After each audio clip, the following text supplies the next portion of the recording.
Foundations of Amateur Radio. It's an immersive effort to create an article every week, so much so that I've only just discovered that I passed the 600 article mark some time ago. I'd open up a bottle of something celebratory if I thought it warranted the effort, but I'd rather talk about amateur radio, and what I've learnt since becoming licensed in December of 2010. This hobby, this community, the activity of amateur radio keeps surprising me in unexpected and exciting ways.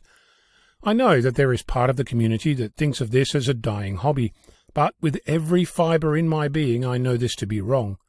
We explore, test, build and learn at every opportunity.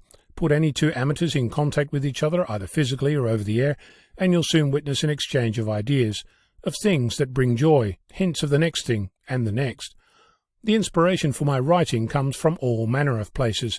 For example, here's an opinion recently shared by someone on social media. Basic antenna modelling using software should be included in ham radio licensing exam syllabus if it's not currently. As opinions go, it's one of the tamer ones I've come across, but it's not unique in any sense of the word. I've heard it described bemoaning the missing knowledge of new digital modes, or the need to upgrade my license, or the idea that the introductory license should come with a fixed expiry date.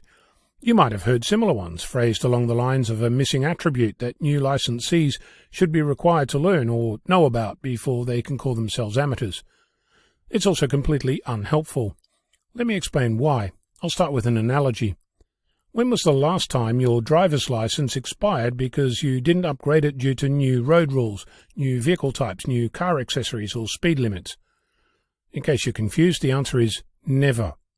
Does amateur radio cause death and mayhem in the community? No. Do cars?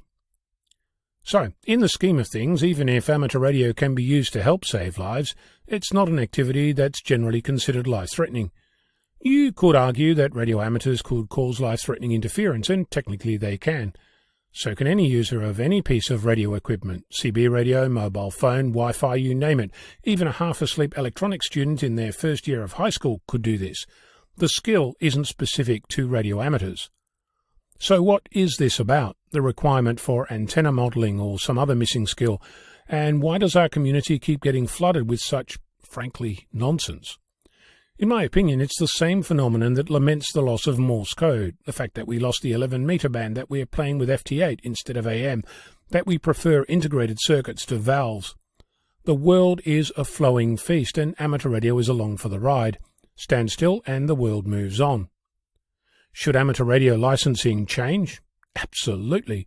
It should move with the times. It should lower the barrier to entry at every opportunity. It should explore the possible, not the requirements of a select group of people who decry the dumbing down of the hobby and want to preload every license exam with things that are absolutely irrelevant to the turning on of a radio and making noise. Will amateurs benefit from knowing that antenna modelling software exists? Sure they will, just like they'll benefit from knowing about valves and Morse code. That doesn't mean that they should be part of the exam process. I want new amateurs, no, all amateurs, to be curious, to ask, to discover, to explore, and to want to know stuff, not because it's a requirement to get a license, but because it's beneficial to their amateur journey. Every week I come up with a different way to look at our hobby because this hobby is so diverse. I've used the phrase 1,000 hobbies in one. So far I've just scratched the surface, some 600 weeks in. We'll see where we're at when I've held my license for another decade or so. So, have at it. What is missing from the current exam and why should it be included? I'm on it. Victor Kilo 6, Foxtrot Lima, Alpha Bravo.